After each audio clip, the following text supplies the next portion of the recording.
안녕하십니까. 현대투자연구소 송정호입니다. 자, 오늘도 외국인들이 순매도를 했죠. 한 거래소 시장에서 4,500억 정도 순매도를 하면서 17일째 순매도를 이어가고 있습니다. 대략 한 3조 한 7천억 정도 순매도를 하고 있는데, 어제까지는 제가 뭐 견딜만 했고요. 어제도 역시 그 대세 상승론은 문제가 없다라고 나름대로 이제 소신을 굽히지 않았는데, 오늘은 저도 좀 흔들리는 것 같아요. 그래서 오늘 제 방송 내용을 외국인이 매도하는 이유가 있겠죠. 그래서 순매도하는 그 세 가지 이유, 그리고 거기에 따른 이제 반박론. 반박론의 중심은 역시 제가 이제 많이 강조를 해드린 바와 같이 지금 시장은 4차 산업혁명과 그리고 대외적 불확실성, 미중 간의 무역 전쟁, 뭐 홍콩 인권법 등에서 대외적 불확실성과의 싸움이고, 지금 미중 간의 무역 그 분쟁 같은 경우는 지금 이제 어느 정도 시장에 희석이 됐죠. 상당 부분 반영이 됐다고 보고, 그리고 이제 4차 산업혁명은 지금 한 3분기선, 한 4분기선에 왔기 때문에 4차 산업혁명이 또 규모도 크고 그리고 시세가 젊기 때문에 결국은 4차 산업혁명 그 흐름으로 이어지지 않을까 하게 생각이 되는데, 특히 유독 우리 증시만 이렇게 많이 힘든 그런 모습이죠. 그 지금 여의도에서는 그런 얘기를 해요. 예전에 뭐 들어보셨을 겁니다. 그 한국 증시는 현금 인출기다. 우리나라를 이제 팔아먹기가 좋은 나라라고 그 조롱 어린 얘기가 나돌았는데요.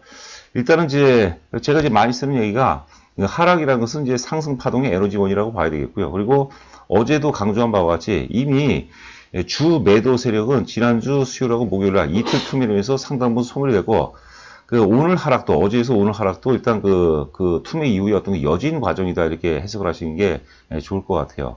그래서 오늘 그 방송은 삼성전자 대세론 다시 한번 점검을 해보도록 하겠고요. 기타 이제 우리가 계속해서 추천을 해드린 종목이 있죠. SFA 반도체, 테스, BH 그리고 SFA가 있습니다. 네 종목 살펴보도록 하겠습니다. 자, 그리고 잠시 이제 안내 말씀드리면요. 이번 주 강의는 일요일이죠. 일요일 날 오후 2시부터 5시까지 청담동 리베라 호텔에서 개최가 됩니다. 특히 이제 다음 주 되면 이제 12월 초가 시작이 되는 주가 되겠죠. 12월 장세된 전략 굉장히 중요하죠. 그리고 이번에 그 나름대로 준비를 많이 한 게 2020년 최고의 포트폴리오 5종목을 준비를 했습니다. 아마 강의 내용을 들으시면은 상당히 이제 매수 효과가 이제 땡긴다고 봐야 되겠죠. 가장 안정적이면서 최고의 수익을 올릴 만한, 그리고 지금 시장 특징이 그렇습니다. 시장 특징이. 하여튼 이번 주 강의를 통해서 자세히 말씀을 드리도록 하겠습니다. 자, 외국인 매도 이유와 반박 한 세 가지 정도로 요약을 했는데, 뭐 다 아시다시피 이번에 그 MSCI 그 이머징 마켓 비중에서 중국 비중을 높인 거죠. 그러니까 상대적으로 한국 증시를 팔 수밖에 없어요. 원래 이제 공식 펀드에서는 어제도 말씀드린 바와 같이 대략 한 2조에서 한 2조 5천억 정도 예상했는데, 비공식 펀드, 뭐 그 비공식 펀드 규모가 얼마인지 모르겠지만 지금 비공식 펀드 물량이 지금 출회 중이라는 그런 얘기가 있거든요. 언제 종료가 될지 모르겠지만, 뭐 앞서 이제 반복적으로 말씀드리지만 지난주 금요일 날 외국인들이 8천억을 순매도했거든요. 그때 이제 매도의 어떤 그 정점이 아닌가 생각이 됩니다. 자, 두 번째는 그 한국 증시가 지금 이제 나스닥이라든가 다우 나스닥 그리고 이제 유럽 주요 증시 독일이라든가 뭐 프랑스, 영국 이렇게 보면은 굉장히 안정적인 흐름이에요. 그리고 니케이도 마찬가지죠. 근데 이제 우리 증시가 중국하고 이제 밀접한 관계 있죠. 우리가 수출 비중이 중국이 미국이 거의 배거든요. 중국 증시하고 이제 동주화를 보이면서 상대적으로 이제 좀 뭔가 그 억눌리는 그런 모습인데, 그런 자금들, 그런 선호 자금의 상당 부분이 한국이라든가 이제 중국을 이제 비선호하기 때문에 미국이라든가 이런 그 선진국 주요 증시로 이동하는 그런 과정이라고 또 해석이 되고요. 마지막에는 이제 그 나스닥 이격 조정 가능성이 높아 보여요. 지금 그 이격도가 상당히 많이 벌어져 있죠. 그래서 그런 것들을 좀 많이 두려워한다고 그러더라고요. 오늘도 제가 뭐 우리 선수들이죠. 뭐 펀드 매니저들, 뭐 애널리스트들, 과거에 이제 제가 정보 회의 모임이 있거든요. 오래된 모임이 있는데 지금 한머니, 지금 이제 주식을 이제 많이 파는 집단들이 그 한머니라고 이제 얘기를 하더라고요. 그래서 한머니 중심으로 지금 이탈이 되는 그런 과정이고, 선물 시장에서도 지금 굉장히 오늘도 한 12,000계약 순매도를 했고요. 뭐 프로그램 매도도 한 4천억 정도 나오는데, 그게 한머니 중심으로 지금 매도세가 이어진다 이런 얘기를 하거든요. 한머니라는 것은 예전 같으면 주로 이제 영국계라든가 이제 홍콩계 자금인데, 요즘에는 뭐 사실 헤지펀드들이 발달해서 그런 구분이 좀 안 되겠죠. 하여튼 이 한머니의 어떤 매도세가 어느 정도 이제 그 한계점이 왔다고 보거든요. 그렇다면 다음 주 정도, 제가 초반이라고 단정은 못하겠지만 다음 주 중반 이후부터는 굉장히 양호한 흐름이 이어질 가능성이 높지 않을까 싶습니다. 다시 제가 원론부터 말씀드린다면 지금은 4차 산업혁명과 대외 불확실성과의 싸움인데요. 4차 산업혁명의 이 흐름을, 이 새를 꺾지를 못해요. 제가 조정 형태가 이제 구체적으로 강론상으로는 어떻게 조정을 받고 맞추고 그건 모르겠지만 여튼간에 4차 산업혁명 이 방향으로 시장이 이어진다고 이제 봐야 되겠죠. 앞서 제가 이제 5G 테마에서도 강조해드렸는데 5G 테마 같은 경우는 12월 다음 달에 이제 한 중순 이후서부터 이제 상승 전환된다고 보거든요. 왜 그러냐면 상반기에 가장 이제 매출이 많이 몰리고 가장 이슈가 될 게 사실 5G 섹터거든요. 뭐 아시다시피 올해 같은 경우는 이제 국내 5G 시장이 이제 개막이 됐고 내년도서부터 중국, 미국, 일본, 뭐 인도를 비롯해서 본격적으로 이제 5G 시장이 이제 열리기 때문에 5G 테마 쪽이 가장 강력한 어떤 모멘텀을 확보하고 있지 않나 생각이 됩니다. 지금 조정인데 우리가 매의 눈으로 봐야 되겠죠. 뭐 이번 주 강연에서도 제가 5G를 특집으로 또 계속해서 강의를 해왔거든요. 관심 있는 분들은 강연장에서 꼭 뵙도록 하겠습니다. 자, 반박론. 첫 번째는 이제, 아까 이제, 대전제가 이제 지금 4차 산업혁명. 이게 4차 산업혁명이 1차 뭐 증기죠. 증기 위한 우리가 뭡니까? 기계화혁명. 그 다음에 2차 산업혁명은 전기에 의한 대량 생산혁명. 그 다음 3차 산업혁명은 컴퓨터에 의한 뭐 우리가 정보화혁명이라고 그러죠. 그 사이클이 대략적으로 한 100년 사이클이에요. 이 100년 만에 온 기회고, 실질적으로 2016년도에 시작한 거거든요. 이 새를 꺾지를 못해요, 여러분들. 네, 그렇게 해석하시면 될 것 같습니다. 그리고, 반박론 첫 번째는 이제 그 전제하에 첫 번째는 이제 외환 시장의 흐름이 사실 증권 시장에 비해서 굉장히 안정적입니다. 오늘도 이제 환율은 뭐 인상이 됐지만 제가 지난주 투매 나왔을 때도 말씀드렸죠. 자금 시장의 메커니즘을 보면 외환 시장 환율이 되겠죠. 외환 시장이 가장 상위입니다. 두 번째가 채권 시장 우리가 금리로 표현이 되죠. 세 번째가 원자재입니다. 원자재. 네 번째가 주식 시장. 뭐 다섯 번째가 부동산 시장 이렇게 우리가 해석하면 될 것 같은데 그렇기 때문에 예를 들어서 원화가 절상이 돼요. 원화 가치가 세지는 거. 원화가 절상되는데 주가가 빠진다. 그러면 주가는 환율을 외환 시장을 따라가게 돼 있어요. 그러면 주가는 오르기 마련입니다.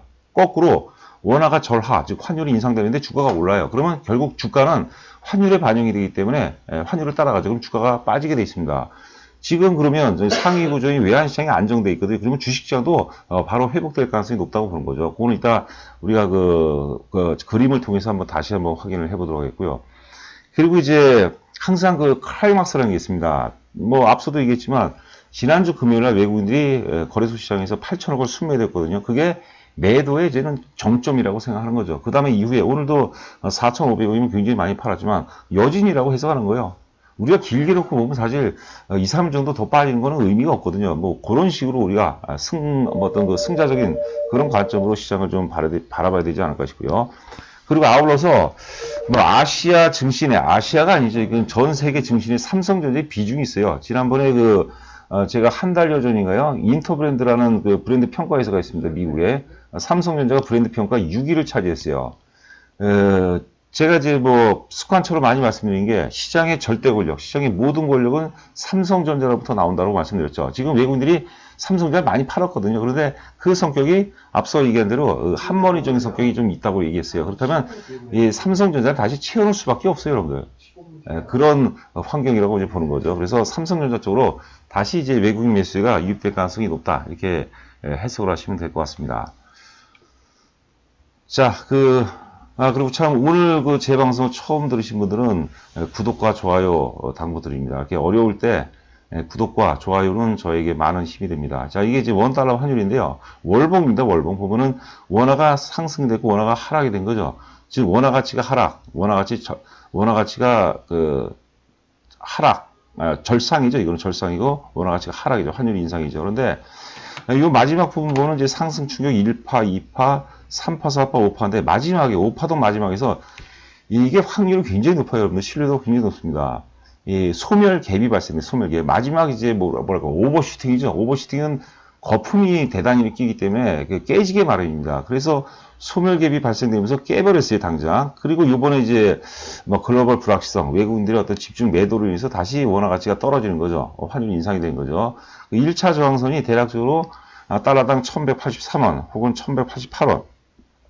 고점이 그쪽이죠. 그쪽에서는 이제 1차 강한 저항을 받을 가능성이 높아요. 그러면 주가가 올라가려면 다시 이제 원화가 절상이 돼야 되겠죠. 뭐 그런 현상이 이제 조만간에 외국인이 지금 이제 주가가 하락하고 환율이 인상되는 게 뭡니까? 외국인 매도 때문에 그렇죠. 외국인 매도. 이게 좀 조만간에 뭐 좀 넉넉히 본다면 다음 주 초보다는, 왜냐하면 이제 미국 증시라든가 이제 글로벌 증시 오늘 상황을 봐야 되겠죠. 그렇다면 다음 주 월요일, 화요일 정도서부터는 뭐 빠르면 이제 월요일날 돌아설 수 있다고 보는 거고요. 그 정도 이후라면 특히 주 중반서부터는 뭐 양호한 흐름이 예상이 됩니다. 뭐 이렇게 우리가 크게 쫄 필요는 없을 것 같습니다.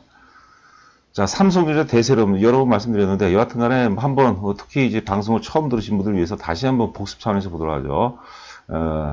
네, 이때 이제 D램 혁명 때 800% 올랐고요. 그 다음에 애니콜 혁명이 있었죠. 이건 대단한 혁명이, 사실 스마트폰 혁명보다 애니콜 혁명이 더 큽니다. 왜냐면 유선에서 무선으로 바뀌어버린 거예요. 대단했죠. 그 다음에 이제 스마트폰 혁명에서 이제 340% 오르고, 이 4차 산업혁명에서는 실질적으로 이제 2016년도부터 출발했는데, 25,000원에서 5만원, 100%밖에 안 오른 거예요.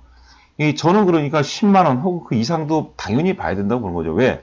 지금 4차 산업혁명은 이런 스마트폰 혁명, 혹은 애니콜 혁명, 혹은 D램 혁명, 이거보다 더 세기가 더 큰 거죠. 이게 100년 사이클이기 때문에, 혹은 실수한 이제 우리가 콘트라테이프 사이클이라고 하거든요. 60년 주기 사이클이거든요. 그런 사이클론적으로 보더라도 4차 산업혁명이 더 큰 거죠. 이거는 세상을 바꿔버리는 거예요. 자, 제조의 그 소프트웨어에 의한 제조의 혁명이죠. 모든 뭐 사물, 모든 것들에 다 이제 반도체 칩이 들어가고, 또 5G가 연결이 되고, 하여튼 우리가 경험해보지 못했던 그런 새로운 세계라고 이제 봐야 되겠죠. 자, 이거는 이제 그 네 개로 제가 주요 종목군들을 비교를 해봤어요. 보통 이제 IT 섹터의 이제 핵심주들인데, 맨 왼쪽 이쪽이 이제 삼성전자, 그다음에 DB 하이텍, 그리고 하이닉스, 그다음에 LG전자인데요. 이 보시면은 삼성전자가 단연 제일 양호하죠. 그러니까 여러분께서 이 SK 하이닉스라든가 LG화학, 죄송합니다. LG전자 이런 데 타입을 받으시면 안 돼요.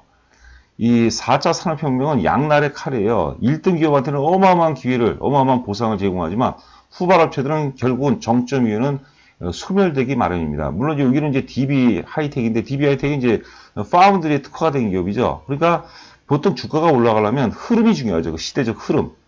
그렇죠. 그 다음에 이슈입니다. 이슈. 세 번째로 보면 개인기죠. 그 삼성전자를 한번 적용해보세요. 개인기, 세계적인 개인기죠. 세계 1위죠. 1위.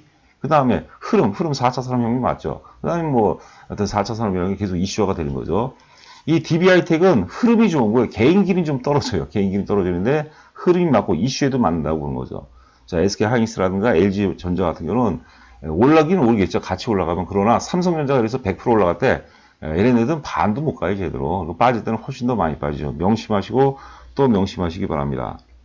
제 강의를, 제 그 유튜브 방송을 한 2, 3개월 정도 꾸준히 듣잖아요. 물론 이제 우리가 강호에 고수들이 워낙 많죠. 근데 저는 제가 다 할 수는 없고, 제 영역이 있어요. 근데 한 2, 3개월 만에 제 30년 노하우든 나름대로 30년 노하우를 갖다가 우리가 엑기스만 얻을 수 있다면 굉장히 고마운 거죠. 주식이, 뭐 추천한 주식이 뭐 올랐네 빠졌네 이게 구차스럽게 이런 게 아니라, 우리가 말 그대로 유태형 격언대로 이제 잡은 고기를 받기보다는 고기 잡는 법을 배워가라는 얘기죠.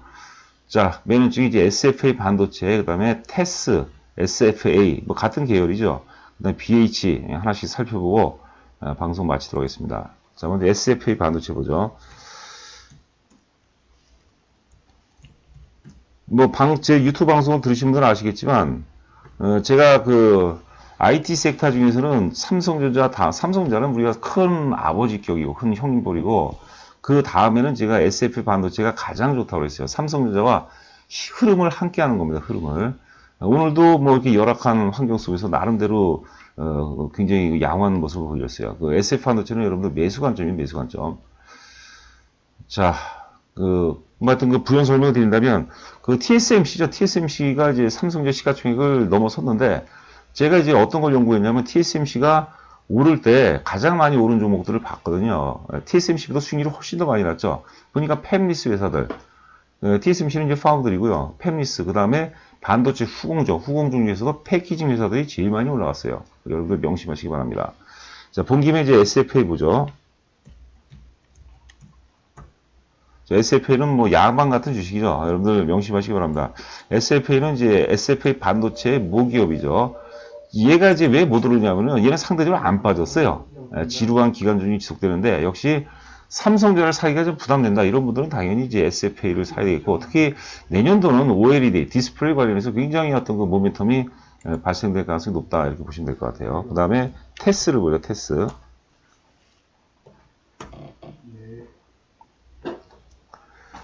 자, 테스 오늘 한 1.4% 정도 빠졌네요. 역시 그 시장 대비해서는 나름대로 뭐 견조한 그런 모습이 아닌가 싶습니다. 테스 같은 경우는 이제 특히 이제 테스가 월봉 보시면 이때 굉장히 많이 올랐죠. 이때 그 가장 유행했던 가장 커다란 이슈 중에 하나가 이제 3D 낸드였어요. 2낸드가 아니라 이제 증착 장비죠.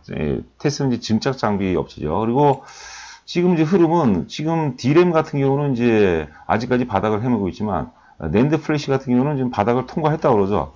그런 것들이 반영이 되고 충분히 빠지고 충분히 기간 조정을 받았기 때문에 굉장히 가볍게 좀 움직일 가능성이 높지 않을까 싶어요. 그래서 반도체 장비 중에서는 뭐 테스 외 원익 IPS도 굉장히 좋죠. 근데 당장에는 이제 테스가 좀 흐름이 좀 나은 것 같아요. 그렇게 좀 보시면 될 것 같고요. BH 보도록 마지막으로. BH는 이제 그 PCB 만드는 회사에 FPCB라고 하죠. 플렉시블 PCB라고 하죠. FPCB. 이게 이제 뭐 들어가는 게 굉장히 다양하죠. 지금 이제 특히 이제 스마트폰 시장이 굉장히 커지고 있죠. 스마트폰 시장에서도 5G 폰, 폴더폰 이런 수혜도 되겠고, 하여튼 BH도 PCB 들어간 거는 뭐 전장품도 굉장히 많으니까 역시 커다랗게 어떤 거 이슈가 될 가능성이 높아요. 개인기도 굉장히 뛰어나거든요. 이 주가 보면은 이제 그 바닥에서 굉장히 많이 올랐어요. 그리고 A파, B파 좀 짧게 볼까요, 차트를?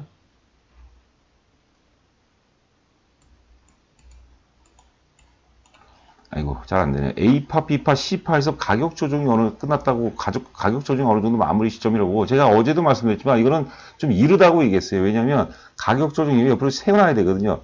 그런데, 워낙 이제 개인기가 뛰어나고, 시장 흐름에도 맞다고 보는 거죠. 그렇다면 이것도 BH도 우리가 좀 여유있게, 뭐, 사더라도 조금씩 선심의 차원으로, 접근해 볼 만하지 않을까 생각이 됩니다. 자, 여러분들 한 주간 고생 참 많으셨습니다. 구독과 좋아요 부탁드리고요. 시간이 되신 분들은 증권 강연장에 꼭 한번 참석해 주시기 바랍니다. 감사합니다.